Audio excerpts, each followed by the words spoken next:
선거 이후 여야의 위상이 엇갈리고 있습니다. 민주당에는 일하겠다는 지원자가 줄을 잇고 있지만 한국당은 적임자 찾기가 쉽지 않습니다. 국내 원전들은 후쿠시마 참사 이후에도 국제적인 안전기준조차 제대로 적용하지 않고 최신 안전기준을 적용하려는 노력도 게을리해온 것으로 드러났습니다. 천혜의 절경을 자랑하는 호미반도 해안 둘레길이 태풍과 장마 이후 밀려온 쓰레기로 뒤덮였지만 행정당국의 대처는 안일하기만 합니다. 장마와 함께 시작되는 것이 독버섯 중독 사고입니다. 해마다 발생하는 인명피해를 막기 위해서는 주의가 필요합니다. 여러분 안녕하십니까? 7월 13일 금요일 아침 대구 MBC 뉴스투데이입니다. 연일 무더위가 기승인데요. 지난밤부터 올 여름 첫 열대야가 나타난 곳이 있습니다. 밤낮으로 더위가 계속되겠습니다. 주말에도 폭염의 기세는 이어지겠는데요. 김영은 기상캐스터가 자세한 날씨 전해드립니다. 네, 계속되는 더위에 지치기 쉬운 요즘입니다. 지난밤 대구는 올해 첫 열대야가 나타나는 등 밤에도 더위가 쉽게 가시질 않는데요. 오늘은 어제보다 기온이 더 오르면서 찜통 더위가 기승을 부리겠습니다. 낮 최고 기온 보시면 대구 36도, 안동 35도로 사람의 체온과 비슷하게까지 오르겠고요. 여기에 자외선과 불쾌지수 모두 매우 높은 수준 예상됩니다. 최대한 야외 활동은 자제하시고 수분을 충분히 섭취하시기 바랍니다.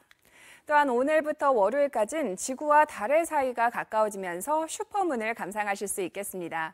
오늘 대구 기준 일몰 시각은 오후 7시 51분으로 올해 들어 두 번째로 가까운 달을 보시면서 한 주의 마무리를 잘 하시기 바랍니다.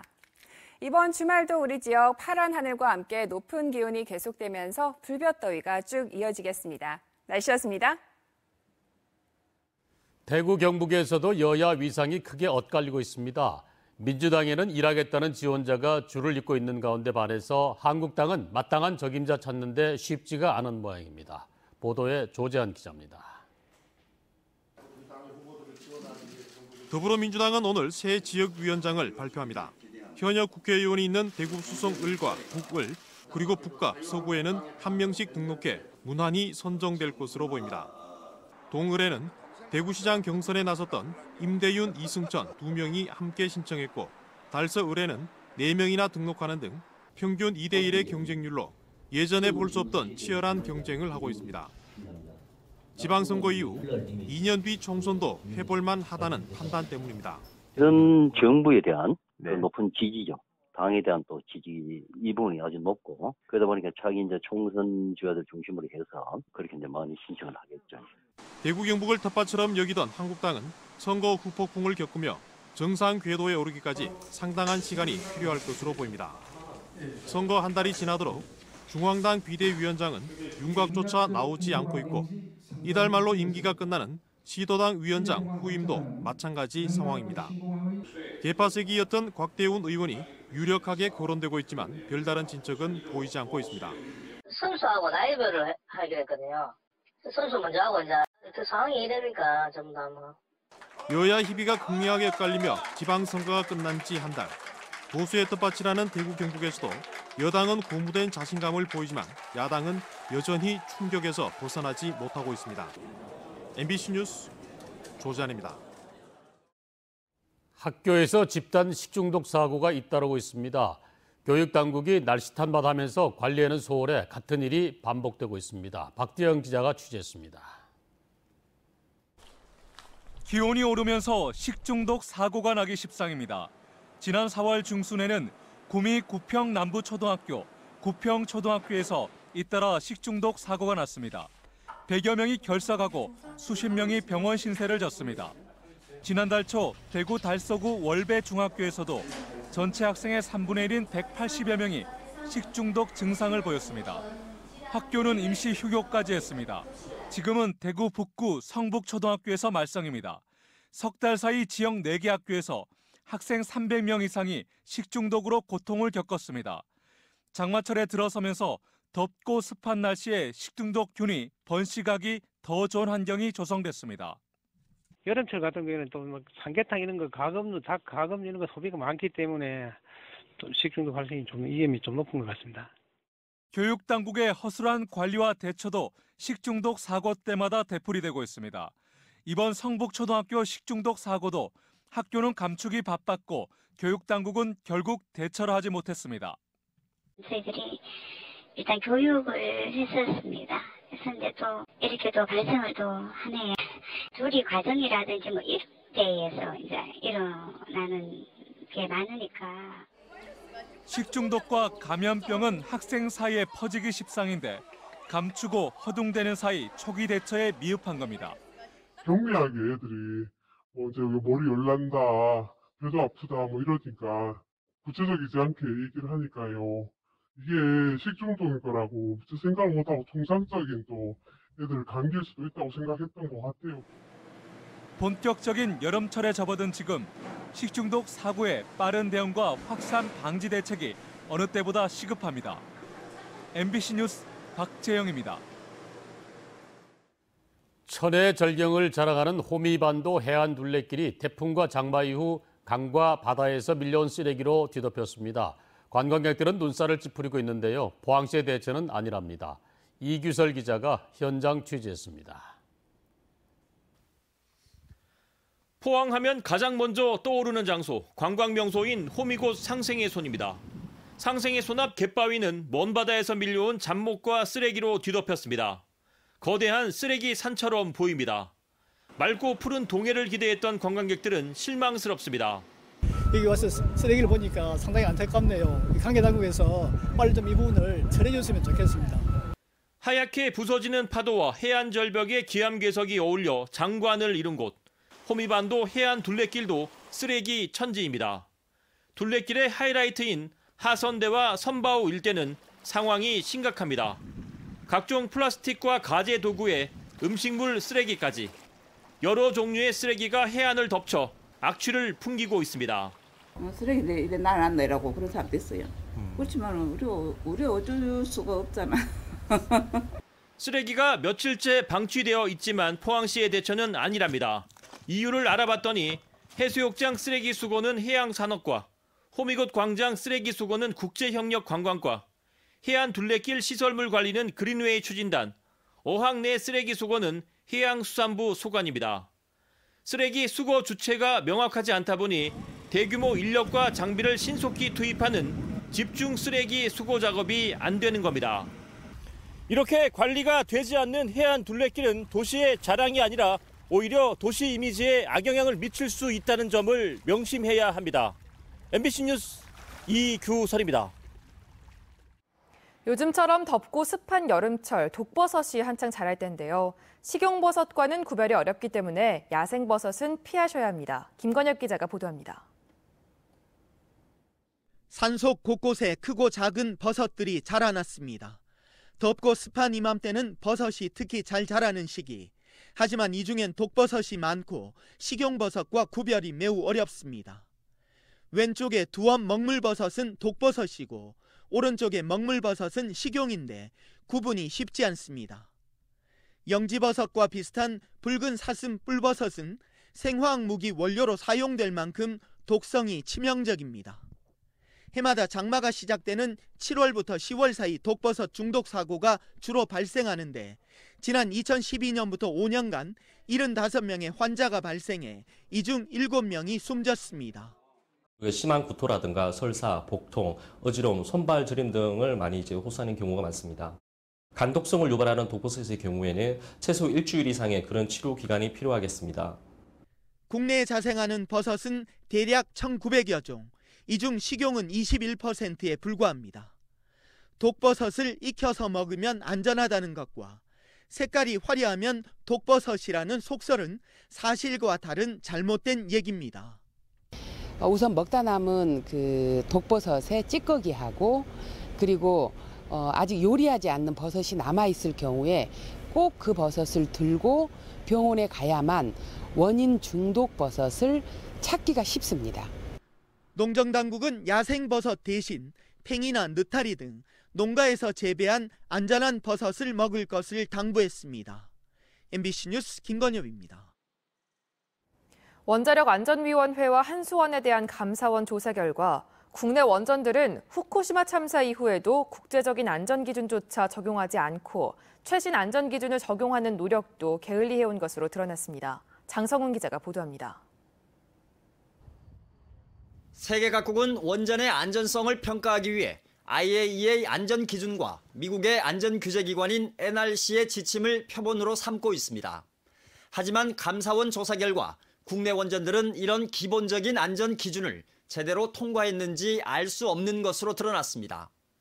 IAEA 안전 기준 128개 가운데 11개만 검토 결과가 문서로 남아있고 나머지 117개에 대해선 안전성을 검토한 문서가 없었습니다.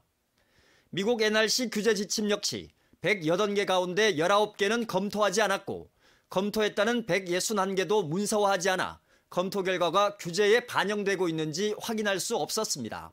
그러면 국제 기준하고 우리나라 원자력계 기준이 굉장히 동떨어져 있을 수 있다. 이런 의심이 좀 됩니다. 그래서 이런 것들이 전부 확인이 돼야 되는데 심지어는 제가 원자력안전위원일 때도 위원이 요구하는 자료도 안 주는 경우가 많았어요. 원안위가 규제기관의 역할을 못한 거죠. 이제 한수원의 민원을 그냥 해결해주는 곳으로 지금까지 돼 왔다는 것이고. 후쿠시마 원전 사고 이후 세계적으로 보편화된 해외 최신 안전 기준 적용 노력도 국내 원전에서는 찾아보기 힘듭니다. 세계 각국이 그동안 해외 최신 안전 기준을 수집 검토해 문서화하는 체계를 마련한 것과 대조적입니다. 26개가 냈는데 이제 9개밖에 안 됐어요. 인가가. 그중에는 인가가 받았는데도 그 돈이 너무 들어서 포기를 한 발전소도 나와요. 그 정도로 시비하게 엄청나게 지금 돈을 퍼붓고 지금 발전소가 사느냐 죽느냐의 안전성 보강을 하는데 국내 원전은 국제적인 공신력에다 검사 결과를 공개하는 IAEA 조사단의 안전검사도 그동안 제대로 받지 않았습니다. 미국과 프랑스 등 원전 선진국들이 후쿠시마 원전 사고 이후 대부분 검사를 받은 것과 달리 국내 원전들은 최근 10년이 넘도록 검사를 받지 않은 겁니다. 심지어 지난해 IAEA가 국내 원전에 대한 검사를 제안했는데도 원안위는 한수원과 검사 일정을 협의조차 않는 등 국제 기준에 따른 안전평가와 평가 결과 공개를 사실상 외면해온 것으로 드러났습니다. 외부 시각으로, 일반 국민들 시각으로 바라봐야 된다. 내부 시각으로 여태까지 해왔던 대로 하는 그런 방식은 곤란하다. 이런 걸 보여주는 거죠. 감사원은 원안위에 국내 원전에 대해 최신 해외 안전 기준을 반영할 수 있는 방안을 마련하고 평가 결과가 공개되는 IAEA 조사단 검사를 추진하도록 권고했습니다. MBC 뉴스 장성훈입니다.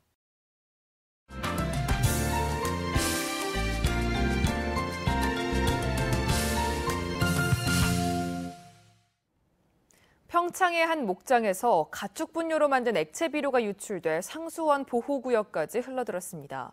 이 일대 상수도 취수가 중단됐고 임시로 인근 뗏물이 주민들에게 공급되고 있습니다. 원주문화방송 윤하은 기자가 취재했습니다. 검은 물이 쉴 새 없이 하천으로 흘러듭니다. 악취와 함께 물 표면에는 거품도 피어납니다. 인근 목장에서 유출된 액체 비료가 하천을 따라 계속 떠내려오고 있는 겁니다. 이곳은 남한강과 연결되는 한강수계 상류이자 대관령면 주민들의 식수 취수원. 목장에서 수킬로미터 떨어진 이곳 상수원 보호구역까지 축산 폐수가 흘러들었습니다. 새벽 시간 목장 관계자가 자리를 비운 사이 액체 비료가 하천에 유입되기 시작했습니다.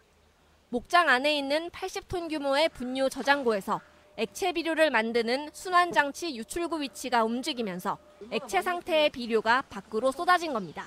비가 왔기 때문에 물량이 좀 많아졌어요. 많아졌기 때문에 이물질 같은 건 잘 안 보이는데 악취는 지금 심한 상태예요. 방제 작업이 진행되면서 더 이상의 액비 유입은 막았지만 이미 10톤 정도가 흘러간 뒤였습니다. 이 때문에 대관령면 전체 상수도 취수가 중단됐고 임시로 인근 댐에서 물을 끌어 공급하고 있습니다.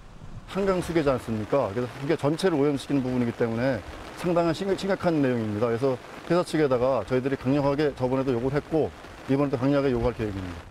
평창군은 시료를 채취해 보건환경연구원에 오염도 분석을 의뢰하고 업체를 경찰에 고발할 방침입니다. MBC 뉴스 윤하은입니다. 장마 전선이 물러나고 본격적인 무더위가 시작된 가운데 경상북도는 폭염대책반을 구성했습니다.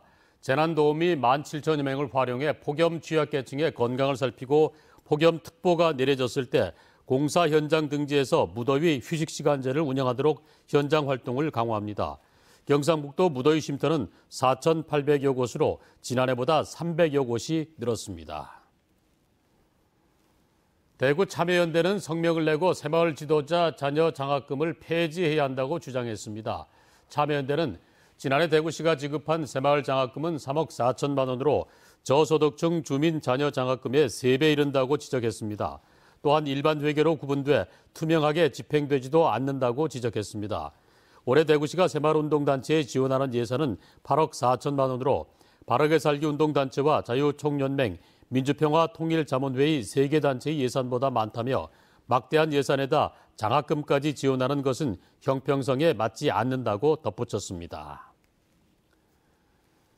경북교육청은 교육 현장의 다양한 목소리를 듣기 위해 교육청 소속 각종 위원회에 참가하는 위촉직 직원들이 각종 위원회에 중복으로 참여하지 않도록 제한합니다. 전문직이나 시민사회단체 같은 외부 인사들로 주로 구성하는 위촉직 위원은 앞으로 한 사람이 1개 위원회에 참여하는 것을 원칙으로 하고 필요한 경우에만 2개까지 참여를 허용하기로 했습니다. 이달 기준으로 경북교육청이 운영하는 62개 위원회에는 350명의 위촉직 위원들이 참여하고 있는데 이 가운데 34명이 2개 위원회에 16명이 3개 이상의 위원회에 중복으로 참여하고 있습니다. 경상북도가 산하기관 비정규직 200여 명을 정규직으로 전환할 계획인 것으로 알려졌습니다. 현재 경상북도 산하기관 27곳에서는 비정규직 530여 명이 근무하고 있습니다. 경상북도는 비정규직의 정규직 전환을 위해 실태조사와 함께 구체적인 지침을 마련하고 있습니다.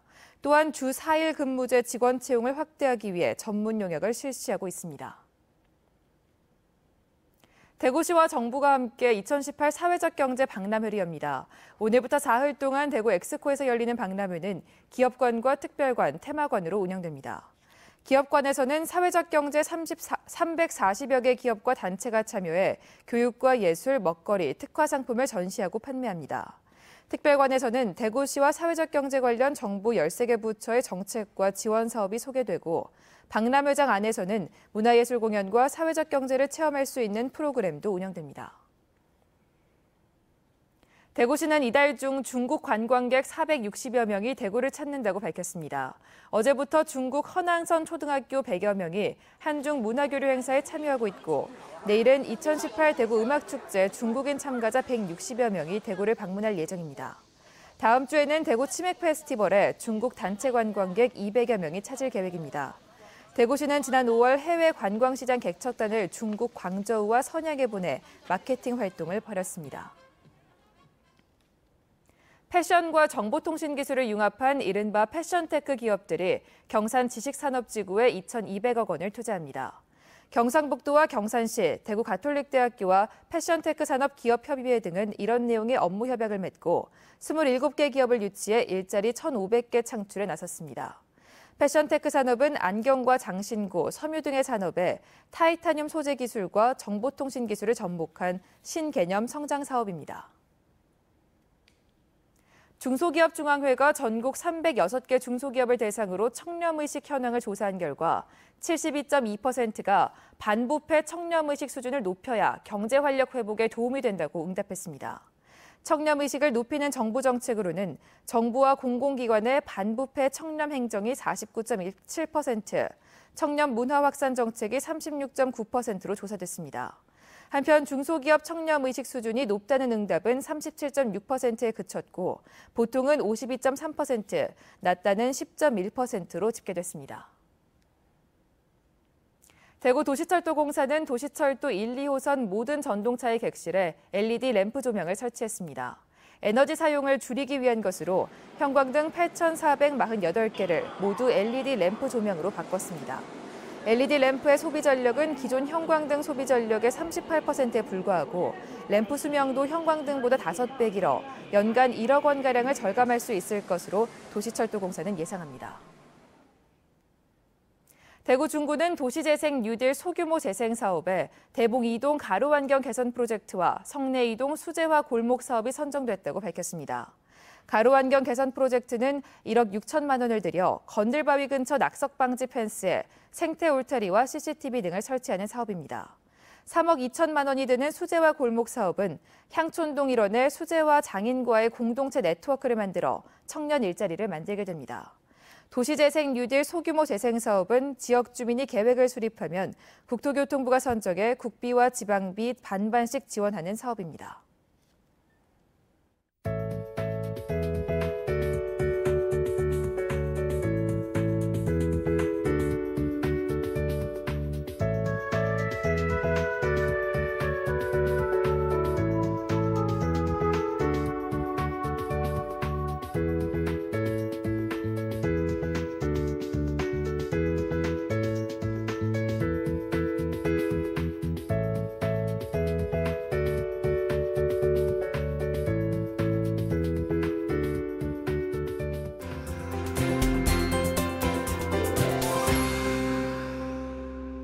계속되는 더위에 지치기 쉬운 요즘입니다. 지난밤 대구는 올해 첫 열대야가 나타나는 등 밤에도 더위가 쉽게 가시질 않는데요.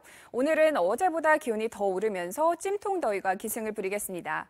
낮 최고 기온 보시면 대구 36도, 안동 35도로 사람의 체온과 비슷하게까지 오르겠고요. 여기에 자외선과 불쾌지수 모두 매우 높은 수준 예상됩니다. 최대한 야외 활동은 자제하시고 수분을 틈틈이 섭취하시기 바랍니다. 또한 오늘부터 월요일 사이 지구와 달 사이의 거리가 좁아지면서 슈퍼문을 감상하실 수 있겠습니다. 오늘 대구 기준 일몰 시각은 오후 7시 51분으로 올해 들어 두 번째로 가까운 달을 보시면서 한 주의 마무리 잘 하시기 바랍니다. 위성 영상 보시면 오늘도 북태평양 고기압의 영향을 받아 우리 지역 대체로 맑은 하늘 보이겠습니다. 자세한 지역별 날씨입니다. 대구의 이 시각 기온 27도, 청도 25도로 출발합니다. 낮에는 모두 36도까지 오르면서 연일 무척 더운 날이 되겠습니다. 상주의 현재 기온 26도, 김천 24도 보이고 있고요. 낮 기온은 상주 35도, 김천 36도 예상됩니다. 안동의 아침 기온 25도, 의성 24도로 시작합니다. 낮 최고 기온은 안동 35도, 의성 36도로 무더위가 기승을 부리겠습니다. 경북 동해안 지역의 낮 기온 35도를 웃돌겠습니다. 바다의 물결은 최고 1.5m로 일겠습니다. 이번 주말에도 우리 지역 파란 하늘과 함께 높은 기온이 이어지면서 불볕더위가 쭉 계속되겠습니다. 날씨였습니다.